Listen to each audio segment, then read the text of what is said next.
Hi all, welcome to life track Malayalam. അപ്പൊ ഇന്ന് തൊട്ട് ഒരു 10 ദിവസം നമ്മള് CPO ചെയ്തതുപോലെ തന്നെ നമ്മുടെ PSCയുടെ ഫയർമാൻ ഫയർ വുമന്റെ 10 ദിവസത്തെ സ്റ്റഡി പ്ലാനിലേക്ക് നമ്മൾ കടക്കുകയാണ്. ഈ 10 ദിവസം കൊണ്ട് നമ്മൾ സ്പെഷ്യൽ ടോപ്പിക് കംപ്ലീറ്റ് ആയിട്ട് തകർത്തു വാരും. അതിന് വേണ്ടിയിട്ടാണ് മെയിൻ ആയിട്ട് നമ്മൾ എക്സ്ക്ലൂസീവ് ആയിട്ട് ഈ ഒരു ക്ലാസ് ചെയ്യാനായിട്ട് പോകുന്ന മക്കളെ. അപ്പൊ ഒത്തിരി കുട്ടികൾ എനിക്ക് മെസ്സേജ് അയച്ചിട്ട് ഇങ്ങനെ പറഞ്ഞു, മാം നമ്മുടെ CPOന്റെ മാരത്തോൺ ഞങ്ങൾക്ക് തകർത്ത് വാരാനായിട്ട് പറ്റുന്നു. ഒത്തിരി പേര് മെസ്സേജ് എൻ്റെ അടുത്ത് പറഞ്ഞായിരുന്നു. അപ്പോൾ അതേ ലെവലിൽ തന്നെ നമ്മുടെ ഫയർമാൻ ഫയർ വുമന്റെ ടോപ്പിക് നമ്മൾ ഈ ഒരു 10 ദിവസം കൊണ്ട് നമ്മൾ കംപ്ലീറ്റ് ആയിട്ട് തീർക്കും. നമ്മുടെ 20 മാർക്ക് നമ്മുടെ പോക്കറ്റിൽ തന്നെ ഇരിക്കും. അപ്പോൾ മക്കളെ, നമ്മൾ നേരം കളയാണ്ട് ഫസ്റ്റ് ടോപ്പിക്കിലേക്ക് തന്നെ കടക്കുകയാണ്. അപ്പോൾ നമ്മൾ സിമ്പിൾ ആയിട്ട് ഈ ഒരു എക്സാം നമ്മൾ ക്രാക്ക് ചെയ്തിരിക്കും എന്നുള്ള ദൃഢനിശ്ചയത്തിൽ വേണം നമ്മൾ ഈ ഒരു ക്ലാസ് കടക്കാൻ വേണ്ടിയിട്ട്. അപ്പൊ നമുക്ക് ആദ്യം തന്നെ കുറച്ച് ബേസിക് ആയിട്ടുള്ള ക്വസ്റ്റ്യൻസ്, ഈ ഒരു ഫസ്റ്റ് ടോപ്പിക്കിലത്തെ ബേസിക് ആയിട്ടുള്ള ക്വസ്റ്റ്യൻസ് തന്നെ നമുക്ക് ആദ്യം തുടങ്ങാം. അപ്പൊ നിങ്ങൾക്ക് ചെറിയൊരു ഐഡിയ കിട്ടും. അപ്പൊ മക്കളെ, ആദ്യത്തെ ചോദ്യം നോക്കിയാടാ. ഫയർ ഉണ്ടാകാനും അത് നിലനിൽക്കാനും ആവശ്യമായ 3 ഘടകങ്ങൾ ഏതൊക്കെയാണെന്നാണ് ക്വസ്റ്റ്യൻ വന്നിരിക്കുന്നത്. നോക്കിയടാ, എന്തൊക്കെ ഘടകങ്ങൾ ചേരുമ്പോഴാണ് നമ്മൾ തീ അല്ലെങ്കിൽ ഫയർ ഉണ്ടാവുന്നത്? ഉത്തരം എന്താ വരുന്നേ? ഓക്സിജൻ ഒരു ഇമ്പോർട്ടന്റ് ആയിട്ടുള്ള ഒരു ഫാക്ടറാണ്. പിന്നെ ഏതാണ് ഇമ്പോർട്ടന്റ് ആയിട്ടുള്ള ഒരു ഫാക്ടർ വരുന്നത്? ഇന്ധനം, ഫ്യുവൽ. മൂന്നാമത്തെ ഘടകം എന്താ വരുന്നേടാ? താപം, ഹീറ്റ്. ഈ 3 ഐറ്റംസും ചേരുമ്പോഴാണ് എന്ത് സംഭവിക്കുന്നത്? ഫയർ അല്ലെങ്കിൽ തീ എന്ന സംഭവം അവിടെ ഉണ്ടാവുന്നത്, അല്ലെ? ഇത് ഓക്കെ അല്ലേ? ഒന്നാമത്തെ ചോദ്യം ഓക്കെ അല്ലടാ? ഫയർ എങ്ങനെയാണ് ഉണ്ടാവുന്നത് എന്നുള്ളത് മനസ്സിലായില്ലേ? ഫ്യൂവലും ഓക്സിജനും ഹീറ്റും ചേർന്നിട്ടാണ്. അതൊരു ട്രയാങ്കിൾ പോലെ നിങ്ങൾ പഠിക്കണം. ഓക്കെ, ഓക്സിജനും ഫ്യൂവലും അതുപോലെ തന്നെ ഹീറ്റും ചേരുമ്പോഴാണ് എന്ത് സംഭവിക്കുന്നത്? ഫയർ നടക്കുന്നത്. ഈ ഒരു 3 സംഭവങ്ങളല്ലാതെ വേറെ എന്ത് സംഭവം ഇടയിൽ ഓപ്ഷൻ വന്നാലും നമ്മളത് എലിമിനേറ്റ് ചെയ്ത് കളഞ്ഞിരിക്കണം. ഓക്കെ അല്ലടാ? രണ്ടാമത്തെ ചോദ്യത്തിലേക്ക് കിടക്കാം. ഒരു പദാർത്ഥം ഓക്സിജനുമായി ചേർന്ന് അതിവേഗം രാസപ്രവർത്തനങ്ങളിൽ ഏർപ്പെടുകയും താപവും വെളിച്ചവും പുറത്തുവിടുകയും ചെയ്യുന്ന പ്രക്രിയയുടെ പേരെന്താണ്? പ്രോസസ്സിനെ കുറിച്ചാണ് ചോദിക്കുന്നത്, അല്ലെ? ഒരു പദാർത്ഥം ഓക്സിജനുമായി ചേർന്ന് അതിവേഗം രാസപ്രവർത്തനത്തിൽ ഏർപ്പെടുകയും താപവും വെളിച്ചവും പുറത്തുവിടുകയും ചെയ്യുന്ന പ്രക്രിയയുടെ പേരെന്താണെന്നാണ് ചോദ്യം വന്നിരിക്കുന്നത്. ദഹനം അല്ലെങ്കിൽ കത്തൽ, കമ്പഷൻ എന്നാണ് വരുന്നത്. ചിലപ്പോൾ ഈ ദഹനെന്നോ കത്തലെന്നോ ഓപ്ഷനിൽ കൊടുക്കണം എന്നുണ്ടാവില്ല, കമ്പഷൻ എന്ന് കൊടുക്കുക, അല്ലെ? അപ്പൊ ഇംഗ്ലീഷ് ടേം ചോദിച്ചാലും നമുക്ക് അവിടെ കൺഫ്യൂഷൻ വരരുത്, മാറ്റി നമ്മൾ കറക്കി കുത്താൻ പാടില്ല. അപ്പൊ അതിന് വേണ്ടിയിട്ടാണ് ഞാൻ ഇതിന്റെ ഇംഗ്ലീഷും കൂടെ നിങ്ങൾക്ക് തന്നത്. കമ്പഷൻ ആണ് ആൻസർ വരുന്നത്. എന്താണ് ആ പ്രോസസ്സ് മക്കളെ? ഒരു പദാർത്ഥം ഓക്സിജനുമായി ചേർന്ന് അതിവേഗം രാസപ്രവർത്തനത്തിൽ ഏർപ്പെടുകയും താപവും വെളിച്ചവും, എന്താണ് പുറത്തേക്ക് വിടുന്നേ? താപവും വെളിച്ചവും പുറത്തു വിടുന്ന പ്രക്രിയനെയാണ് പറയുന്നത് കമ്പഷൻ. ഓക്കെ അല്ലേ? അടുത്ത ക്വസ്റ്റ്യനിലേക്ക് നമുക്ക് പോവാം. ഓക്കെ, അപ്പൊ നമ്മൾ കമ്പഷനെ കുറിച്ച് പഠിച്ചു. എത്ര തരത്തില് കമ്പഷൻ ഉണ്ട്? കമ്പഷൻ എന്ന് പറയുന്ന പ്രക്രിയ എത്ര രീതിയിൽ നമുക്ക് ഡിവൈഡ് ചെയ്യാം? 3 രീതിയിൽ ഡിവൈഡ് ചെയ്യാം. ഏതൊക്കെയാണ്? തീവ്രമായ കത്തൽ, റാപ്പിഡ് കമ്പഷൻ, സ്വയം പ്രേരിത കത്തൽ, സ്പോണ്ടേനിയസ് കമ്പഷൻ, സ്ഫോടനാത്മകമായ കത്തൽ, എക്സ്പ്ലോസീവ് കമ്പഷൻ. 3 ടൈപ്പ് ഉണ്ട്. ഇത് 3 ടൈപ്പും പെട്ടെന്ന് പഠിച്ചേടാ മക്കളെ. 3 ടൈപ്പ് നമുക്ക് കത്തലുകൾ നമുക്ക് ഡിവൈഡ് ചെയ്യാം. തീവ്രമായ കത്തല്, സ്വയം പ്രേരിത കത്തല്, സ്ഫോടനാത്മകമായ കത്തല്. ഇതിപ്പോ നമ്മുടെ വീട്ടിലൊക്കെ നമ്മളിപ്പോ ഒരു എക്സാമ്പിൾ വെച്ച് നമ്മൾ പറയാണ്, നമ്മൾ ചെയ്യുന്ന പ്രവർത്തികൾ അല്ലെങ്കിൽ നമ്മൾ ചെയ്യുന്ന കുറുമ്പിന്റെ ആഘാതം പോലെ ഇരിക്കും നമ്മുടെ അമ്മ ചീത്ത പറയുന്ന രീതി, അല്ലെ? നമ്മൾ ചെറിയ സംഭവമൊക്കെയാണ് ചെയ്യണമെന്നുണ്ടെങ്കിൽ നമുക്ക് ചെറിയ രീതിയിലുള്ള ഡോസാണ് നമ്മുടെ അമ്മയുടെ നിന്ന് കിട്ടുക. കുറച്ചും കൂടി ഇതുള്ളതാണെന്നുണ്ടെങ്കിൽ എങ്ങനെയാ? കുറച്ചും കൂടി സ്ഫോടകമായിട്ടുള്ളത് കിട്ടും. ചിലപ്പോൾ നല്ല അസലായിട്ടുള്ള എക്സ്പ്ലോസീവ് ആയിട്ടുള്ളത് നമുക്ക് കിട്ടും. അപ്പൊ നമുക്ക് ഈ ഒരു കാര്യത്തിൽ മാത്രം നമുക്ക് നമ്മുടെ അമ്മേനെ നമുക്ക് കമ്പയർ ചെയ്യാം, അല്ലെ? കത്തല് 3 രീതിയിലുണ്ട്. തീവ്രമായ കത്തല്, സ്വയം പ്രേരിത കത്തല്, സ്ഫോടനാത്മകമായ കത്തല്. ഞാനൊരു ഐഡിയ നിങ്ങളുടെ മനസ്സിൽ നിൽക്കാൻ വേണ്ടിട്ട് ഒരു കോഡ് പറഞ്ഞതാണ് കേട്ടോ. അപ്പൊ ഈ 3 ടൈപ്പിലുള്ള കത്തലുകൾ എന്റെ മക്കളുടെ മനസ്സിലുണ്ടാവണം. ഓക്കെ അല്ലേ? അടുത്ത ക്വസ്റ്റ്യനിലേക്ക് നമുക്ക് പോവാം. അടുത്ത ക്വസ്റ്റ്യൻ നോക്കിയടാ. ഫയർ ട്രയാങ്കിളിലെ താപം, ഹീറ്റ് എന്ന ഘടകം ഇല്ലാതാക്കി തീ കെടുത്തുന്ന രീതിക്ക് പറയുന്ന പേരെന്താണ്? ഒന്നും കൂടെ പറയുന്നു. ഫയർ ട്രയാങ്കിളിലെ താപം എന്ന ഘടകം ഇല്ലാതാക്കി തീ കെടുത്തുന്ന രീതിക്ക് പറയുന്ന പേരെന്ത്?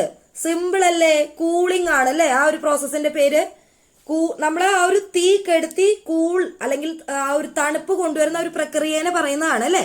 ഫയർ ട്രയാങ്കിളിലെ താപം എന്ന ഘടകം ഇല്ലാതാക്കുന്ന ഒരു പ്രക്രിയയെ പറയുന്നതാണ് കൂളിംഗ്. സാധാരണയായി എന്താണ് ഉപയോഗിക്കുന്നത്? വെള്ളം സ്പ്രേ ചെയ്ത് നമ്മൾ താപനില കുറയ്ക്കുന്നതിനാണ് മെയിൻ ആയിട്ട് ഉപയോഗിക്കുന്നത്. ഇനി നമ്മൾ ഇതിന് പോകെ പോകെ കാർബൺ ഡൈ ഓക്സൈഡ് യൂസ് ചെയ്യുന്ന രീതിയിലേക്ക് വരും. അപ്പോൾ മെയിൻ ആയിട്ട് നമ്മൾ എന്താ യൂസ് ചെയ്യുന്നത്? വെള്ളമാണ് അല്ലെ. വെള്ളം സ്പ്രേ ചെയ്തിട്ടാണ് താപനില കുറയ്ക്കുന്നത്. ഓക്കെ അല്ലടാ? ഈ ക്വസ്റ്റ്യൻ ഓക്കെ അല്ലേ? ആ ഒരു കൂളിംഗ് എന്നുള്ള ഒരു പ്രോസസ്സ് മനസ്സിലായില്ലേ? അടുത്ത ക്വസ്റ്റ്യനിലേക്ക് നമുക്ക് പോവാം. ഓക്കെ, നമ്മുടെ 5ാമത്തെ ക്വസ്റ്റ്യൻ, ഓക്സിജന്റെ ലഭ്യത തടഞ്ഞുകൊണ്ട് അന്തരീക്ഷ വായുവും തീയും തമ്മിലുള്ള സമ്പർക്കം ഇല്ലാതാക്കുന്ന ഒരു പ്രക്രിയയാണ് കേട്ടോ ഓക്സിജന്റെ ലഭ്യത തടഞ്ഞുകൊണ്ട് എന്ന് പറയുന്നത്. തീ കെടുത്തുന്ന രീതി എന്താണ്? ഓക്സിജന്റെ ലഭ്യത എന്താ പറയാ കുറച്ചുകൊണ്ട് തീ കെടുത്തുന്ന രീതി എന്താണ് മക്കളെ? നമ്മൾ നേരത്തെ പഠിച്ച ക്വസ്റ്റ്യൻ എന്തായിരുന്നു? ഫയർ ട്രയാങ്കിളില് ഹീറ്റ് കുറയ്ക്കുന്ന രീതിയാണ് നമ്മൾ പറഞ്ഞത് അല്ലെ. ഇപ്പൊ ക്വസ്റ്റ്യൻ ഒരു ചെറിയ ചേഞ്ച് ഉണ്ട്. ഓക്സിജന്റെ ലഭ്യത തടഞ്ഞുകൊണ്ടാണ് അല്ലെ, അന്തരീക്ഷ വായുവും തീയും തമ്മിലുള്ള സമ്പർക്കം ഇല്ലാതാക്കിയിട്ടാണ് തീ കെടുത്തുന്ന രീതി വരുന്നത്. ഈ ഒരു രീതിനെ പറയുന്ന പേരെന്താടാ? സ്മദറിങ്. സ്മദറിങ് എന്ന് പറഞ്ഞാൽ എന്താ? ശ്വാസം മുട്ടിക്കൽ എന്ന് പറയുന്ന ഒരു രീതിയാണ് വരുന്നത് അല്ലെ, സ്മദറിങ്. അതിലെന്താ ശരിക്കും ചെയ്യുന്നത്? ഫയർ ബ്ലാങ്കറ്റ്, ഫോം, കെമിക്കൽ പൗഡറുകൾ എന്നിവ ഇതിനായി ഉപയോഗിക്കുന്നു. ഞാൻ നേരത്തെ പറഞ്ഞു മക്കളെ, വെള്ളമല്ലാണ്ട് നമുക്ക് തീ കെടുത്തുന്ന വേറെ രീതികളുണ്ട്. എന്തൊക്കെയാണടാ? ഫയർ ബ്ലാങ്കറ്റ്, ഫോം എന്ന് പറഞ്ഞാൽ എന്താ? പത. പിന്നെന്താണ്? കെമിക്കൽ പൗഡറുകൾ. ഇതൊക്കെ യൂസ് ചെയ്തിട്ട് തീ കെടുത്തുന്ന രീതിനെയാണ് എന്ത് പറയുന്നത്? സ്മദറിങ്. ഓക്കെ അല്ലേ? ഇപ്പൊ നമ്മൾ 5 ക്വസ്റ്റ്യൻ പഠിച്ചു. 5 ക്വസ്റ്റ്യൻ ഓക്കെ അല്ലടാ? അടുത്ത ക്വസ്റ്റ്യനിലേക്ക് നമുക്ക് പോവാം. കത്താൻ സാധ്യതയുള്ള ഇന്ധനങ്ങളെ, എന്ത് ഇന്ധനങ്ങളെയാണടാ? കത്താൻ സാധ്യതയുള്ള ഇന്ധനങ്ങളെ തീ പിടിച്ച സ്ഥലത്ത് നിന്ന് മാറ്റിക്കൊണ്ട് തീ കെടുത്തുന്ന രീതിക്ക് പറയുന്ന പേരെന്ത്? ഓക്കെ അല്ലേ? ക്വസ്റ്റ്യൻ മനസ്സിലായില്ലേ? കത്താൻ സാധ്യതയുള്ള ഇന്ധനങ്ങൾ, നമുക്ക് പല ടൈപ്പ് ഇന്ധനങ്ങളുണ്ട്. കത്താൻ സാധ്യതയുള്ളതുണ്ട്, കത്താൻ സാധ്യത ഇല്ലാത്തതുണ്ട്. അപ്പൊ ഈ കത്താൻ സാധ്യതയുള്ള ഇന്ധനങ്ങളെ തീ പിടിച്ച സ്ഥലത്ത് നിന്ന് മാറ്റിക്കൊണ്ട് തീ കെടുത്തുന്ന രീതിയുടെ പേരെന്താണ്? സ്റ്റാർവേഷൻ എന്നാണ് അല്ലെ പറയാ. സ്റ്റാർവേഷൻ. അപ്പൊ നമ്മൾ 3-4 ടൈപ്പ് പഠിച്ചു. കൂളിംഗ് പഠിച്ചല്ലേ, സ്മദറിങ് പഠിച്ചു, അതുപോലെ സ്റ്റാർവേഷൻ പഠിച്ചു. 3ന്റെ ഡിഫറൻസ് മനസ്സിലായില്ലേ? 3ഉം കൂട്ടി കലർന്ന് കൺഫ്യൂഷൻ ആവില്ലല്ലോ. ഓക്കെ അല്ലേ? സ്റ്റാർവേഷന്റെ പ്രത്യേകത എന്താണ്? കത്തുന്ന ഭാഗത്തേക്ക് കൂടുതലും ഇന്ധനം എത്താതിരിക്കാൻ ഇത് സഹായിക്കുന്നു. അതായത് ഇന്ധനം ചെല്ലും തോറും തീ ആളിക്കത്തും. അപ്പോ ഈ കൂടുതൽ ഇന്ധനം ചെല്ലാതെ ആ ഒരു ഭാഗത്ത് തീ കെടുത്തുന്ന രീതിനെയാണ് എന്ത് പറയുന്നത്? സ്റ്റാർവേഷൻ. ഓക്കെ അല്ലടാ? അടുത്ത ക്വസ്റ്റ്യനിലേക്ക് പോവാം. നമ്മളിപ്പോ 7 ഇമ്പോർട്ടന്റ് ആയിട്ടുള്ള ക്വസ്റ്റ്യൻസ് ആണ് ഇപ്പോ സ്റ്റാർട്ടിങ് തന്നെ പഠിക്കുന്നത്. അതിനുശേഷം ഞാൻ കുറച്ച് ഇമ്പോർട്ടന്റ് ആയിട്ടുള്ള ഇൻഡെപ്ത് കാര്യങ്ങൾ നിങ്ങൾക്ക് ഞാൻ പറഞ്ഞു തരാം. അപ്പൊ ഈ 7 ക്വസ്റ്റ്യൻ നിങ്ങളുടെ മനസ്സിൽ തറോ ആയിരിക്കണം. Okay, 7ാമത്തെ question. ഓക്കെ, കാണുന്നുണ്ടല്ലോ നമ്മുടെ സ്ക്രീന്. 7ാമത്തെ ക്വസ്റ്റ്യൻ, ഫയർഫോഴ്സ് നിയമപ്രകാരം കെട്ടിടങ്ങളെ അഗ്നിബാധയിൽ നിന്ന് സംരക്ഷിക്കാൻ പാലിക്കേണ്ട സുരക്ഷാ മാനദണ്ഡങ്ങൾ ഏത് പേരിലാണ് അറിയപ്പെടുന്നത്? അടിപൊളി ക്വസ്റ്റ്യൻ ആണ് അല്ലെ. ഒന്നുകൂടെ നോക്കിയേ. ഫയർഫോഴ്സ് നിയമപ്രകാരം കെട്ടിടങ്ങളെ അഗ്നിബാധയിൽ നിന്ന് സംരക്ഷിക്കാൻ പാലിക്കേണ്ട സുരക്ഷാ മാനദണ്ഡങ്ങൾ ഏത് പേരിലാണ് അറിയപ്പെടുന്നത്? ഉത്തരം എന്താടാ? Fire prevention and life safety measures അല്ലേ. നോക്കിക്കേ, fire prevention and life safety measures അല്ലേ ഇവിടെ ആൻസേഴ്സ് വരുന്നത്. ഓക്കെ അല്ലേ? ഇപ്പൊ നമ്മുടെ 7 ഇമ്പോർട്ടന്റ് ആയിട്ടുള്ള ക്വസ്റ്റ്യൻസ് പഠിച്ചു. എന്തൊക്കെ പഠിച്ചു? നമ്മുടെ ഫയർ ട്രയാങ്കിൾസ് പഠിച്ചു, കൂളിംഗ് പഠിച്ചു. ഫയർ ട്രയാങ്കിൾസിൽ എന്തൊക്കെ വരുന്നുണ്ടടാ? ഓക്സിജൻ വരുന്നുണ്ട്, ഇന്ധനം വരുന്നുണ്ട്, അതുപോലെ എന്താ വരുന്നത്? ഹീറ്റ് വരുന്നുണ്ട്. അതുപോലെ കൂളിംഗ് നമ്മൾ പഠിച്ചു. പിന്നെന്താ പഠിച്ചത്? സ്മദറിംഗ് പഠിച്ചു. പിന്നെന്താ പഠിച്ചത്? സ്റ്റാർവേഷൻ പഠിച്ചു. പിന്നെന്താ പഠിച്ചത്? Fire prevention and life safety മെഷേഴ്സും പഠിച്ചു. ഓക്കെ അല്ലേ? ഈ 7 ക്വസ്റ്റ്യൻ എന്റെ മക്കൾ മറക്കത്തില്ലല്ലോ. അടുത്ത സെക്ഷനിലേക്ക് നമുക്ക് പോവാം. ഓക്കെ, അപ്പൊ നമ്മൾ നേരത്തെ പറഞ്ഞ കാര്യങ്ങളിൽ നിന്ന് കുറച്ച് വ്യത്യസ്തമായിട്ട് കുറച്ച് ഇൻഡെപ്ത് ആയിട്ടുള്ള കാര്യങ്ങളാണ് ഇനി നോക്കാനായിട്ട് പോകുന്നത്. എന്താണ് ഫയർ അല്ലെങ്കിൽ കമ്പഷൻ? തീ എന്നാൽ എന്ത് എന്നതിന്റെ നിർവചനം, അതിന്റെ പ്രോപ്പർ ഡെഫിനിഷൻ ആണ് നമ്മൾ ഇതിൽ പഠിക്കാനായിട്ട് പോകുന്നത്.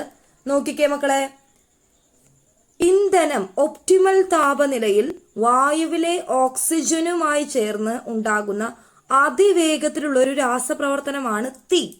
ഒന്നുകൂടെ പഠിച്ചേ, ഒന്നുകൂടെ. ഇന്ധനം ഒപ്റ്റിമൽ താപനിലയിൽ. എന്താണ് ഒപ്റ്റിമൽ താപനിലയില്? നിങ്ങൾക്ക് അറിയാൻ പറ്റുമല്ലോ. നിങ്ങൾ ജസ്റ്റ് അതൊന്ന് കമന്റ് ചെയ്യാനായിട്ടൊന്ന് ശ്രമിച്ചേ. തെറ്റിയാലും കുഴപ്പമില്ല, നിങ്ങൾ ഇത് അറിയുന്ന പോലെ നിങ്ങളൊന്ന് കമന്റ് ചെയ്യട്ടോ. ഒപ്റ്റിമൽ താപനില എന്ന് എന്തുകൊണ്ടാണ് ഉദ്ദേശിക്കുന്നത് എന്നുള്ളതൊന്ന് പറയട്ടോ. ഇന്ധനം ഒപ്റ്റിമൽ താപനിലയിൽ വായുവിലെ ഓക്സിജനുമായി ചേർന്നുണ്ടാകുന്ന അതിവേഗത്തിലുള്ള ഒരു രാസപ്രവർത്തനമാണ് എന്ത്? തീ എന്ന് പറയുന്നത് അല്ലെ. ഇനി ഇതിനെ സാങ്കേതികമായി കത്തൽ അല്ലെങ്കിൽ ഓക്സിഡേഷൻ എന്ന് വിളിക്കുന്നു. എന്റെ മക്കളെ, നമ്മുടെ ക്ലാസ്സിൽ നിങ്ങൾ 2-3 കാര്യങ്ങൾ ചെയ്യണം. ഒന്നാമത്തെ കാര്യം, എന്റെ ക്ലാസ് കേൾക്കുമ്പോൾ നിങ്ങൾ മെയിൻ ആയിട്ട് നോട്ട്സ് എഴുതുന്നതിൽ കോൺസെൻട്രേറ്റ് ചെയ്യുന്നതിന് പകരം നിങ്ങൾ ഡയറക്റ്റ് ബ്രെയിനിലേക്ക് കുത്തിക്കയറ്റുന്ന രീതി ഒന്ന് ഫോളോ ചെയ്താൽ നല്ലതായിരിക്കും. അതിന് നിങ്ങൾ ചെയ്യേണ്ട കാര്യം സ്ട്രെയിറ്റ് ആയിട്ടുള്ള ഒരു കസാരയിൽ ഇരിക്കുക. കെടുന്നിട്ടൊന്നും നമ്മുടെ ക്ലാസ് കാണരുത്. കാരണം നമ്മൾ കെടുന്നിട്ട് കാണുമ്പോൾ ഒരു സ്ലീപ്പി മൈൻഡിൽ നമ്മുടെ ബ്രെയിൻ നമ്മൾ പഠിക്കുന്ന കാര്യങ്ങൾ എടുക്കുകയുള്ളൂ, അല്ലാണ്ട് ഒരിക്കലും ഒരു ഫ്രഷ് മൈൻഡിൽ ഇരിക്കില്ല. അപ്പൊ എപ്പോഴും നമ്മുടെ പോസ്റ്റർ എന്ന് പറയുന്നത് നമ്മൾ നല്ല സ്ട്രെയിറ്റ് ആയിട്ട് നമ്മുടെ കാലൊക്കെ നിലത്ത് കുത്തുന്ന രീതിയിൽ കാലുമ കാലൊക്കെ കയറ്റി വെച്ച് നമ്മൾ ക്ലാസ് അരയിൽ ഇരിക്കുന്ന പോസ്റ്ററിലൊക്കെ ആണെന്നുണ്ടെങ്കിൽ നമുക്ക് ഫലപ്രദമായിട്ട് നമുക്കത് ക്ലാസ് മൈൻഡിലേക്ക് കയറില്ല. അപ്പോൾ നമ്മൾ ഇരിക്കുന്ന പൊസിഷന് ഭയങ്കര ഇമ്പോർട്ടൻസ് ഉണ്ട് മക്കളെ. അപ്പോൾ നമ്മൾ നോട്ട് എഴുതുന്നതിന് കോൺസെൻട്രേറ്റ് ചെയ്യാണ്ട് നിങ്ങൾ ഡയറക്റ്റ് ബ്രെയിനിലേക്ക് കയറ്റാൻ ഞാൻ പറയുന്ന 2-3 ക്വസ്റ്റ്യൻസ് റിസർച്ച് ചെയ്ത് പഠിക്കുക. അപ്പോൾ ഞാൻ തരുന്ന കുറച്ച് എക്സസൈസുകളൊക്കെ നിങ്ങൾ ഡയറക്റ്റ് ഗൂഗിളൊക്കെ ചെയ്യുമ്പോൾ നേരിട്ട് നിങ്ങളുടെ മനസ്സിലേക്ക് കയറും. അതിന് വേണ്ടിയിട്ടാണ് ഞാൻ അതൊക്കെ തരണേ കേട്ടോ. അപ്പൊ ആ ഒരു രീതിയിൽ ഫോളോ ചെയ്യാനായിട്ട് ശ്രദ്ധിക്കാം. Okay, back to class. ഇതിനെ സാങ്കേതികമായി കത്തൽ അല്ലെങ്കിൽ ഓക്സിഡേഷൻ എന്ന് പറയുന്നു. നിർവചനം ഓക്കെ അല്ലേ? ഇന്ധനം ഒപ്റ്റിമൽ താപനിലയിൽ വായുവിലെ ഓക്സിജനുമായി ചേർന്നുണ്ടാകുന്ന അതിവേഗത്തിലുള്ള ഒരു രാസപ്രവർത്തനമാണ് എന്ത്? തീ എന്ന് പറയുന്നത് അല്ലെ. ഈ പ്രക്രിയയുടെ ഫലമായി താപം, പ്രകാശം, പുക എന്നിവ പുറന്തള്ളുന്നു. എന്തൊക്കെയാണ് ഈ ഒരു പ്രക്രിയയുടെ ഫലമായിട്ട് പുറന്തള്ളുന്ന കാര്യങ്ങളിൽ നിന്ന് PSC ചോദിക്കാറുണ്ട് പലപ്പോഴും. എന്തൊക്കെയാണ് പുറന്തള്ളുന്നത്? ലൈറ്റ്, അതുപോലെ heat, smoke. Light, heat, smoke, light, heat, smoke. അങ്ങനെ ഒന്ന് പറഞ്ഞു നോക്കിയേ. ഒരു ഋതം പോലെ നിങ്ങൾക്ക് പഠിക്കാനായിട്ട് പറ്റുന്നല്ലേ? ഓക്കെ അല്ലേ? അപ്പൊ ഈ ഭാഗം സെറ്റ് അല്ലേ? അടുത്ത സെക്ഷൻ നോക്കാം. അപ്പൊ എന്താണ് തീ? ഇന്ധനം ഒപ്റ്റിമൽ താപനിലയിൽ വായുവിലെ ഓക്സിജനുമായി ചേർന്നുണ്ടാകുന്ന അതിവേഗത്തിലുള്ള ഒരു രാസപ്രവർത്തനമാണ് തീ. എന്താണ് തീ? ഇന്ധനം ഒപ്റ്റിമൽ താപനിലയിൽ വായുവിലെ ഓക്സിജനുമായി ചേർന്ന് ഉണ്ടാകുന്ന അതിവേഗത്തിലുള്ള ഒരു രാസപ്രവർത്തനമാണ് തീ. മറക്കരുത്. ഇതിന്റെ സാങ്കേതികമായ കമ്പഷനും ഓക്സിഡേഷനും, കത്തൽ അല്ലെങ്കിൽ ഓക്സിഡേഷൻ എന്ന് പറയുന്നു. ഈ പ്രക്രിയയുടെ ഭാഗമായി എന്തൊക്കെ പുറന്തള്ളുന്നു? ഹീറ്റ്, പ്രകാശം, സ്മോക്ക്. ഈ 3 കാര്യങ്ങൾ പുറന്തള്ളുന്നു. ഓക്കെ അല്ലേ? സെറ്റ് അല്ലേ? അടുത്ത സെക്ഷനിലേക്ക് പോവാം. ഓക്കെ, ഇനി രണ്ടാമത്തെ ഭാഗം നമുക്ക് നോക്കാം. ഫയർ ട്രയാങ്കിളുകളും ഫയർ ടെട്രാഹെഡ്രനും. ടെട്രാഹെഡ്രൻ നല്ല വാക്ക് അല്ലേ? പെട്ടെന്ന് കേൾക്കുമ്പോൾ ഒരു ഗുമ്മൊക്കെ ഉണ്ട്, പക്ഷെ അത്ര വലിയ സുഖമൊന്നുമില്ല. നമ്മൾ മനസ്സിലാക്കി പഠിച്ചില്ലെങ്കിൽ കൺഫ്യൂഷൻ വരുന്ന ഒരു ഭാഗമാണ്. ശ്രദ്ധിച്ച് കേൾക്കുക. ഒരു തീ ഉണ്ടാകാനും അത് നിലനിൽക്കാനും ചില ഘടകങ്ങൾ കൃത്യമായ അളവിൽ ഒത്തുചേരേണ്ടതുണ്ട്. ഒന്നുകൂടെ പറയുന്നു. ഒരു തീ ഉണ്ടാകാനും അത് നിലനിൽക്കാനും ചില ഘടകങ്ങൾ കൃത്യമായ അളവിൽ ഒത്തുചേരേണ്ടതുണ്ട്. നമ്മളിപ്പോ പെട്ടെന്നൊരു തീ, വെറുതെ തീ ഉണ്ടാവില്ല അല്ലെ.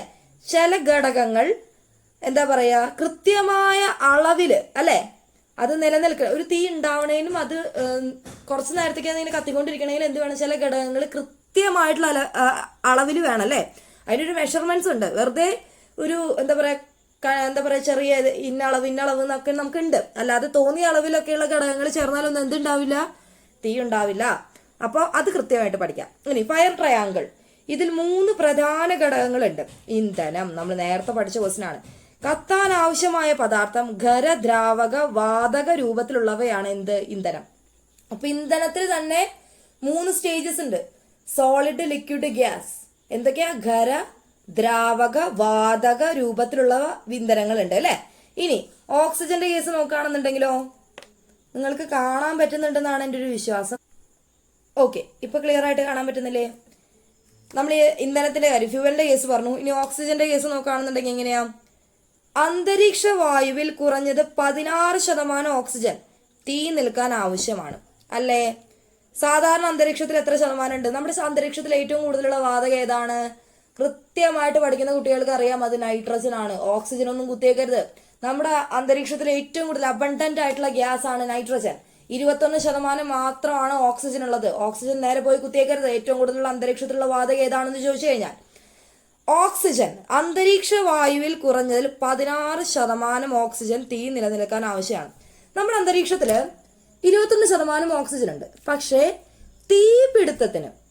തീപിടുത്തത്തിന് കുറഞ്ഞത് എത്ര ശതമാനം ഓക്സിജൻ വേണം? 16% ഓക്സിജൻ ആണല്ലേ പറയുന്നത്. കുറഞ്ഞതാണ് പറയുന്നത്. 16% ഓക്സിജൻ വേണം. ഓക്കെ അല്ലേ? ഇപ്പൊ രണ്ടാമത്തെ ഘടകവും നമുക്ക് മനസ്സിലായി. ഇനി മൂന്നാമത്തെ ഘടകം നോക്കിയേ, ഹീറ്റ്, താപത്തിനെ കുറിച്ചാണ് പറയുന്നത് അല്ലെ.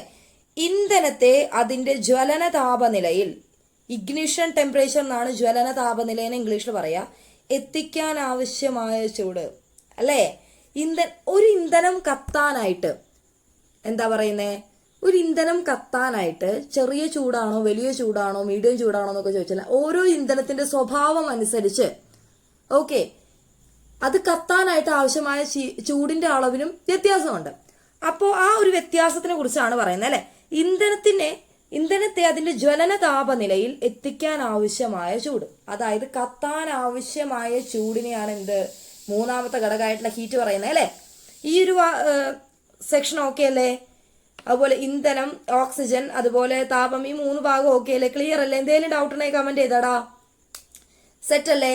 ഇനി ഫയർ ടെട്രാഹൈഡ്രൻ എന്ന് പറയുന്നത് എന്താണ്?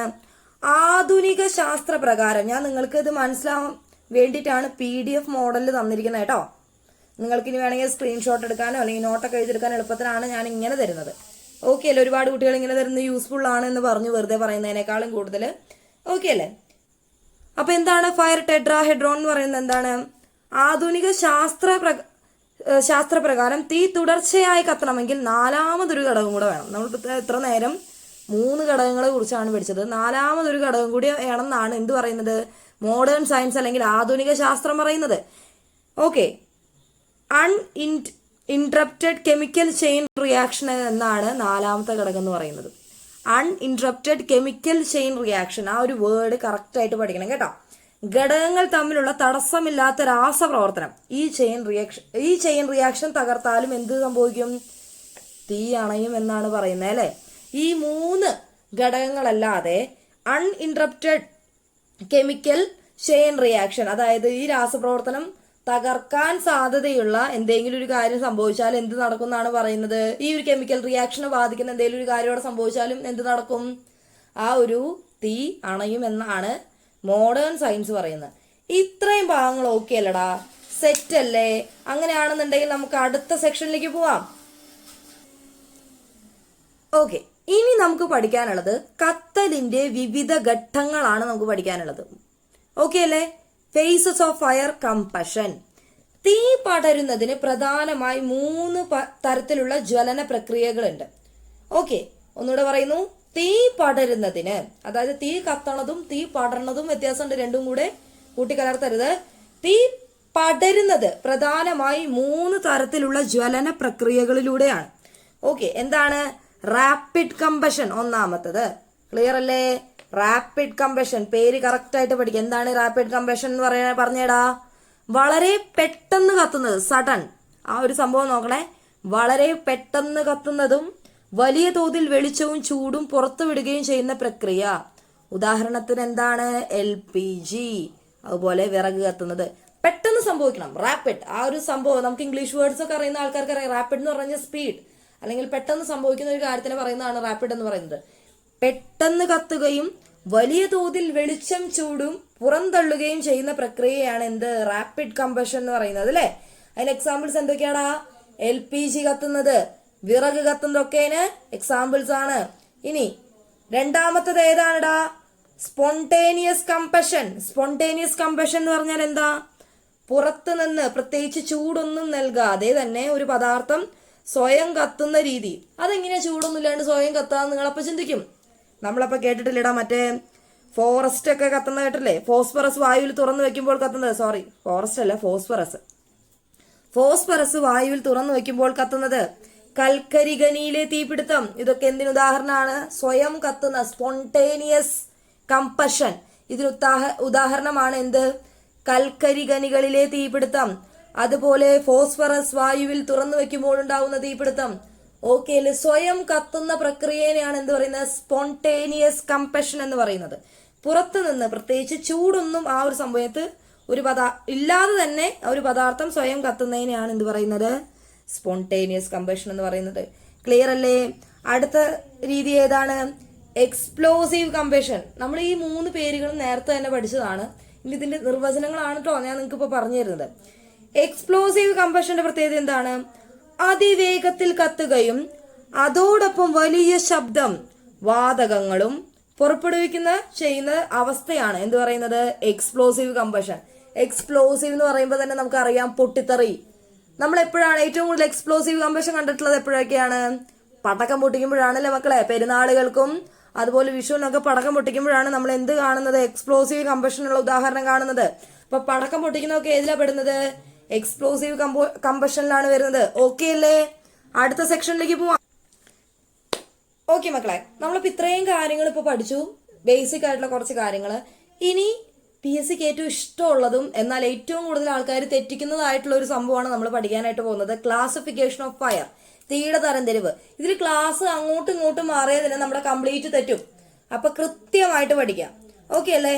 ഇന്ത്യൻ സ്റ്റാൻഡേർഡ്സ് IS, ഇന്ത്യൻ സ്റ്റാൻഡേർഡ്സിന്റെ ഷോർട്ട് ഫോം എന്താ? IS പ്രകാരം തീ കത്തുന്ന ഇന്ധനത്തിന്റെ സ്വഭാവം അനുസരിച്ച് അതിനെ പ്രധാനമായി 5 ക്ലാസുകളായി തിരിച്ചിരിക്കുന്നു. ഓക്കെ അല്ലേ? ഇനി ക്ലാസ്സുകൾ നമുക്ക് നോക്കാം. ക്ലാസ് എയിൽ എന്തൊക്കെയാണ് വരുന്നത്? ഖരപദാർത്ഥങ്ങളാണ് വരുന്നത് അല്ലെ?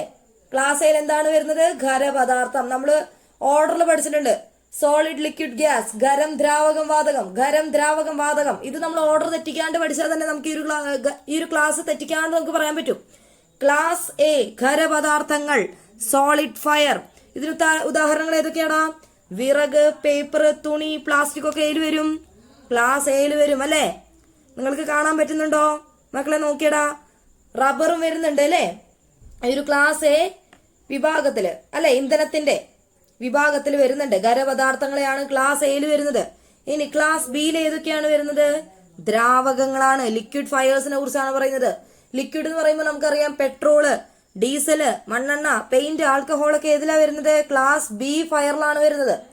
ഇനി ക്ലാസ് സി ഗ്യാഷ്യസ് അഥവാ വാതകങ്ങളാണല്ലേ വരുന്നേ. നോക്കിയടാ, കാണാൻ പറ്റുന്നില്ലേ? നോക്കിക്കേ, LPG, CNG, മീഥെയിൻ ഒക്കെ ഏതിലാ വരുന്നത്? ക്ലാസ് സിയിലാണ് വരുന്നത്. ഓക്കെ അല്ലടാ? ഇനി ക്ലാസ് ഡി, ക്ലാസ് ഡിയിൽ എന്തൊക്കെയാണ് വരുന്നത്? ലോഹങ്ങളാണ്, മെറ്റൽസ് കത്തുന്നതാണ് വരുന്നത് അല്ലെ? മഗ്നീഷ്യം, അലുമിനിയം, പൊട്ടാസ്യം, സോഡിയം ഒക്കെ ഏതിന് ഉദാഹരണങ്ങളാണ്? ക്ലാസ് ഡിക്ക് ഉദാഹരണമാണ്. ഇനി ക്ലാസ് FK ഏതിൽ വരുന്നതാണ്? അടുക്കളയിലെ എണ്ണകള്, പാചക എണ്ണ, നെയ്യ്, കൊഴുപ്പൊക്കെ ഏതിലാ വരുന്നത്? ക്ലാസ് FKയിലാണ് വരുന്നത് അല്ലെ? F അല്ലെങ്കിൽ K. അപ്പൊ നിങ്ങൾ ചോദിക്കും, അല്ല ക്ലാസ് E എന്താ ഇല്ലാത്തെ? അങ്ങനെ ഒരു ക്വസ്റ്റ്യൻ നമുക്ക് വരും. എനിക്കാണെങ്കിലും ഉണ്ടായിരുന്നു. ക്ലാസ് E ആക്ച്വലി ഇലക്ട്രിസിറ്റി വഴി ഉണ്ടാവുന്ന തീനെയാണ് പറഞ്ഞിട്ടുണ്ടായിരുന്നത്. ഇപ്പോഴത്തെ മാനദണ്ഡ പ്രകാരം അത് കൂട്ടുന്നില്ല എന്നുള്ളൂ. ക്ലാസ് E പ്രകാരം ഇലക്ട്രിസിറ്റിനെ കുറിച്ചായിരുന്നു പറഞ്ഞിട്ടുണ്ടായിരുന്നത്. പക്ഷെ ഇപ്പോഴത്തെ മാനദണ്ഡത്തിൽ അത് നിങ്ങൾ പഠിക്കണ്ട. പക്ഷെ നിങ്ങൾ മനസ്സിലാക്കേണ്ട ഒരു കാര്യം, ഒരിക്കലും ഇലക്ട്രിസിറ്റി മൂലം ഉണ്ടാവുന്ന തീ നമുക്ക് എന്ത് മൂലം ഉപയോഗിച്ച് കെടുത്താൻ സാധിക്കില്ല? വെള്ളം ഉപയോഗിച്ചിട്ട് ഒരിക്കലും തീ കെടുത്താനായിട്ട് സാധിക്കില്ല. കാരണം നമുക്കറിയാം വെള്ളത്തിലൂടെ ഇലക്ട്രിസിറ്റി പെട്ടെന്ന് പിടിക്കും. അതുകൊണ്ട് നമുക്ക് ആ ഒരു തീ പെട്ടെന്ന് കെടുത്താനായിട്ട് വെള്ളം ഉപയോഗിച്ച് സാധിക്കില്ല എന്നുള്ള കാര്യം പ്രത്യേകം ഓർക്കുക. അങ്ങനെയാണെന്നുണ്ടെങ്കിൽ നിങ്ങൾക്ക് ഞാൻ രണ്ടാമത്തെ എക്സസൈസ് തരട്ടെ. അങ്ങനെയാണെന്നുണ്ടെങ്കിൽ ഇലക്ട്രിസിറ്റി മൂലം ഉണ്ടാവുന്ന തീ, ഒന്നുകൂടെ പറയുന്നു, ഇലക്ട്രിസിറ്റി മൂലം ഉണ്ടാകുന്ന ഫയർ എന്ത് ഉപയോഗിച്ചിട്ടാണ് നമുക്ക് കെടുത്താൻ പറ്റുക? ഒന്ന് കമന്റ് ചെയ്തേടാ, പെട്ടെന്ന് ചെയ്തേ, നോക്കട്ടെ എത്ര പേർക്ക് അറിയാൻ നോക്കട്ടെ. അപ്പൊ ഈ ഒരു ക്ലാസ്സസ് നിങ്ങൾക്ക് ഓക്കെ അല്ലേ? ക്ലാസ് ABCDFK ഓക്കെ അല്ലേ? ക്ലിയർ അല്ലേ? ആ ഒരു എക്സാമ്പിൾസും ക്ലിയർ ആയിട്ട് പഠിക്കുക കേട്ടോ. അടുത്ത സെക്ഷനിലേക്ക് പോവാം. ഓക്കെ, ഇനി നമ്മുടെ ഇന്നത്തെ ക്ലാസ്സിലത്തെ അവസാനത്തെ ഭാഗത്തേക്ക് നമ്മൾ പോവാണ്. തീ അണയ്ക്കുന്നതിനുള്ള പ്രധാന രീതികളാണ് ചോദിക്കുന്നത്. ഞാൻ നേരത്തെ പറഞ്ഞു, ഇപ്പൊ ഈ ക്ലാസ് Aയും B, Cയും D ഒക്കെ ആയിട്ട് തിരിക്കുന്നത് എന്തിനാ മക്കളെ? അതിന് ഓരോ രീതിയിലും വരുന്ന തീ അണയ്ക്കാനായിട്ട് നമുക്ക് എപ്പോഴും വെള്ളം തന്നെ ഉപയോഗിക്കാനായിട്ട് പറ്റില്ല. പല രീതി നമ്മൾ നേരത്തെ പഠിച്ചു. ഫോം ബേസ്ഡ് കാര്യങ്ങൾ, അതുപോലെ കെമിക്കൽ രാസപ്രവർത്തനത്തിലുള്ള പൗഡറുകൾ, പിന്നെ ഏതാണ് കാർബൺ ഡൈ ഓക്സൈഡ്, അങ്ങനെ പല കാര്യങ്ങളും നമ്മൾ പഠിച്ചു. അപ്പൊ ക്ലാസ് അനുസരിച്ചാണ് നമ്മൾ എന്ത് എക്സ്റ്റിങ്ക്വിഷേഴ്സ് യൂസ് ചെയ്യുന്നത്, അല്ലെങ്കിൽ തീ കെടുത്തുന്ന രീതികൾ നമ്മൾ ഉപയോഗിക്കുന്നത്. അപ്പൊ ഫയർ ട്രയാങ്കിളിലെ ഏതെങ്കിലും ഒരു ഘടകത്തെ മാറ്റിക്കൊണ്ടാണ് തീ കെടുത്തുന്നത് അല്ലെ? ഇതിന് പ്രധാന 4 ശാസ്ത്ര രീതികളുണ്ട്. ഒന്നാമത്തെ രീതിനെ പറയുന്ന പേരാണ് സ്റ്റാർവേഷൻ. ഇനി ഇതിന്റെ തത്വം ശരിക്കും നോക്കുകയാണെന്നുണ്ടെങ്കിൽ എന്റെ മലയാളത്തിൽ നോക്കിക്കേ, പട്ടിണി കിടക്കൽ എന്നാണ് പറയണത്. അത് നമ്മൾ പട്ടിണി കിടക്കാന്നല്ലാട്ടോ ഉദ്ദേശിക്കുന്നത്. ഫയർ കെടുത്തുന്ന രീതിനെ മലയാളത്തിൽ പറയുന്നതാണ് പട്ടിണി കിടക്കൽ, സ്റ്റാർവേഷൻ. തത്വം. ഇനി ഇതിന്റെ ഒരു നിർവചനം നോക്കുകയാണെന്നുണ്ടെങ്കിൽ എന്താ മക്കളെ? തീ കത്തുന്ന സ്ഥലത്ത് നിന്നും ഇന്ധനത്തെ മാറ്റുകയോ അല്ലെങ്കിൽ ഇന്ധനത്തിന്റെ സപ്ലൈ തടയുന്ന രീതി. നമ്മൾ നേരത്തെ പഠിച്ചു 3 ഘടകങ്ങൾ കൊണ്ടാണ് പ്രധാനമായിട്ടും തീ വരുന്നത്. ഇന്ധനം, അതുപോലെ എന്താടാ ഹീറ്റ്, പിന്നെ ഒരു സാധനം കൂടി ഉണ്ടല്ലോ ഓക്സിജൻ. ഈ 3 ഐറ്റംസും ചേരുമ്പോഴാണ് അവിടെ തീ വരുന്നത് നമ്മൾ പഠിച്ചു. അപ്പോൾ ഇന്ധനം, സ്റ്റാർവേഷൻ എന്ന് പറയുമ്പോൾ എന്താ വരുന്നത്? ഒന്നെങ്കിൽ ഇന്ധനം ആ കത്തുന്ന സ്ഥലത്തു നിന്ന് മാറ്റുക, അല്ലെങ്കിൽ അതിന്റെ ഒഴുക്ക് സപ്ലൈ തടയുന്ന രീതിയിലാണ് എന്ത് പറയുന്നത്? സ്റ്റാർവേഷൻ എന്ന് പറയുന്നത് അല്ലെ. ഉദാഹരണത്തിന് നമ്മൾ പറഞ്ഞു ക്ലാസ് എയുടെ അല്ലെങ്കിൽ സ്റ്റാർവേഷൻ അല്ലെങ്കിൽ ഈ ഒരു ലിക്വിഡ് ഇന്ധനങ്ങൾ ഏതൊരു ക്ലാസ്സിലാണ് വരുന്നത്? ക്ലാസ് ബിയിലാണ് വരുന്നത്. നമ്മൾ നേരത്തെ പഠിച്ചു. ഓക്കെ, ഇനി ഗ്യാസ് സിലിണ്ടർ വാൽവ് അടച്ച് ഗ്യാസ് വരുന്നത് നിർത്തുന്നത് കത്തുന്ന, അതൊന്നാമത്തെ ഉദാഹരണം. ഒന്ന് നോക്കിക്കേ, ഗ്യാസ് സിലിണ്ടറിന്റെ വാൽവ് അടച്ച് ഗ്യാസ് വരുന്നത് നിർത്തുന്നത് ഒരു ഉദാഹരണമാണ്. കാരണം നമ്മൾ അതിന്റെ സപ്ലൈ ആണ് അവിടെ തടയുന്നത് ഇന്ധനത്തിന്റെ. പിന്നെന്താ എക്സാമ്പിൾ വരുന്നത്? കത്തുന്ന കാടിന് നടുവിൽ ഫയർ ലൈൻ ഉണ്ടാക്കി മരങ്ങൾ വെട്ടിമാറ്റുന്നത്. ക്ലിയർ ആണോ? ഓക്കെ അല്ലേ? സ്റ്റാർവേഷൻ മനസ്സിലായില്ലേ മക്കളെ? അങ്ങനെയാണെന്നുണ്ടെങ്കിൽ അടുത്ത സ്മദറിങ് എന്താണെന്നുള്ളത് നമുക്ക് പഠിച്ചാലോ. ഇനി അടുത്ത രീതിയാണ് സ്മദറിങ് അഥവാ ശ്വാസം മുട്ടിക്കൽ. ഇതിന്റെ ഡെഫിനേഷൻ എന്താണ്? തീയിലേക്ക് ഓക്സിജൻ എത്തുന്നത് തടയുക. രണ്ടാമത്തെ ഘടകം നമ്മൾ പഠിച്ചു. നമ്മൾ ആദ്യം ഏത് ഘടകം ഒഴിവാക്കുന്നത് പഠിച്ച? ഇന്ധനം ഒഴിവാക്കുന്ന രീതി പഠിച്ചു. ഇനി അടുത്തത് നമ്മൾ ഓക്സിജൻ ഒഴിവാക്കുന്ന രീതിയാണ്. അതിനെയാണ് സ്മദറിങ് എന്ന് പറയുന്നത് അല്ലെ. ഉദാഹരണത്തിന് അതിന്റെ ആൻസർ എങ്ങനെ പറയാ? തീയിലേക്ക് ഓക്സിജൻ എത്തുന്നത് തടയാം. തീയിലേക്ക് ഓക്സിജൻ എത്തുന്തോറും എന്തുണ്ടാവും? അത് ആളി കത്തും. അപ്പൊ നമ്മൾ എന്ത് ചെയ്യും? ഓക്സിജന്റെ ആ ഒരു സപ്ലൈ കുറയ്ക്കും. അപ്പൊ ഉദാഹരണത്തിന് എന്താ? തീ പിടിച്ച പാത്രത്തിന് മുകളിൽ പ്ലേറ്റ് വെച്ച് മൂടുന്നത് ഒരു രീതി. ഒന്നുകൂടെ പറയുന്നു, തീ പിടിച്ച പാത്രത്തിന് മുകളിൽ പ്ലേറ്റ് വെച്ച് മൂടുന്ന ഒരു രീതി. ഫയർ ബ്ലാങ്കറ്റ് പുതപ്പിക്കുന്നത് ഒരു രീതി. കാർബൺ ഡൈ ഓക്സൈഡ്, ഏതാടാ? കാർബൺ ഡൈ ഓക്സൈഡ് അല്ലെങ്കിൽ ഫോം അടിച്ച് വായു സമ്പർക്കം ഇല്ലാതാക്കുന്നത്. ക്ലിയർ അല്ലേ? ഓക്കെ അല്ലേ? അപ്പൊ സ്മദറിംഗ് പ്രോസസ്സിലല്ലേ കാർബൺ ഡൈ ഓക്സൈഡ് യൂസ് ചെയ്യുന്നത്? ക്ലിയർ അല്ലേടാ? ഓക്കെ അല്ലേ? അടുത്ത ടൈപ്പിലേക്ക് പോവാം. ഇനിയുള്ള അടുത്ത രീതിയാണ് കൂളിംഗ്. നമ്മൾ നേരത്തെ പഠിച്ചു തണുപ്പിക്കൽ. എന്താണ് തണുപ്പിക്കൽ ചെയ്യുക? തീയുടെ ചൂട് അല്ലെങ്കിൽ താപം കുറച്ച് അതിനെ ജ്വലന താപനിലയിലേക്ക് താഴെ എത്തിക്കുക. അതായത് ഇപ്പൊ നമ്മൾ നേരത്തെ പഠിച്ചു, നമ്മൾ 3 ട്രയാങ്കിൾസ് ആയിട്ടുള്ള ഇന്ധനം, അതുപോലെ ഓക്സിജൻ, അതുപോലെ ഹീറ്റ്. ഈ 3 ഘടകങ്ങളിൽ ഏതെങ്കിലും ഒരെണ്ണം ഒഴിവാക്കിയാൽ തന്നെ എന്ത് തടയാൻ പറ്റും? തീയുടെ ജ്വലനം തടയാൻ പറ്റും. അപ്പൊ ഇന്ധനം തടയുന്ന രീതി നമ്മൾ പഠിച്ചു. എന്താടാ നമ്മൾ ഇന്ധനം തടയുന്ന രീതി പഠിച്ചത്? സ്റ്റാർവേഷൻ പഠിച്ചു. ഇനി ഓക്സിജൻ തടയുന്ന രീതി സ്മദറിംഗ് നമ്മൾ പഠിച്ചു ഇല്ലേ? ഇനി മൂന്നാമത്തെ രീതി എന്താടാ? തീ അല്ലെങ്കിൽ ഹീറ്റ് കുറയ്ക്കുന്ന രീതിനെ നമ്മൾ പഠിക്കാൻ പോവാണ്. കൂളിംഗ് എന്നാണ് പറയാനുള്ളത്. അതിന് നമ്മൾ എന്താ ചെയ്യുക? തീയുടെ ചൂട് അല്ലെങ്കിൽ താപം കുറച്ച് അതിനെ ജ്വലന താപനിലയിലേക്ക് താഴെത്തിക്കുക. ജ്വലിക്കാനുള്ള ഒരു പവർ കുറച്ച് കൊണ്ടുവരുന്നതാണ് എന്ത്? കൂളിംഗ് എന്ന് പറയുന്നത്. ഇതിൽ ഉദാഹരണം എന്താടാ? ഫലപ്രദമായ മാർഗം വെള്ളം അല്ലെ എന്നതാണ്. പിന്നെ ഇത് ക്ലാസ് എ തീപിടുത്തങ്ങൾക്കാണ് ഇത് ഏറ്റവും അനുയോജ്യം. അപ്പോ കൂളിംഗ് എന്നത് ഏത് ക്ലാസ് തീക്കാണ് ഏറ്റവും അനുയോജ്യം? ക്ലാസ് എയിലാണ് അല്ലെ. ഓക്കെ അല്ലേ? ഇനി അടുത്ത രീതി പഠിക്കാം.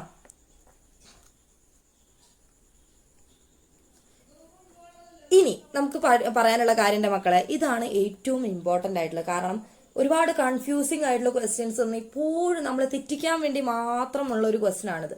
നാലാമത്തെ ആ ഒരു രീതി, ചെയിൻ ബ്രേക്കിംഗ്. എന്താടാ ചെയിൻ ബ്രേക്കിംഗ്?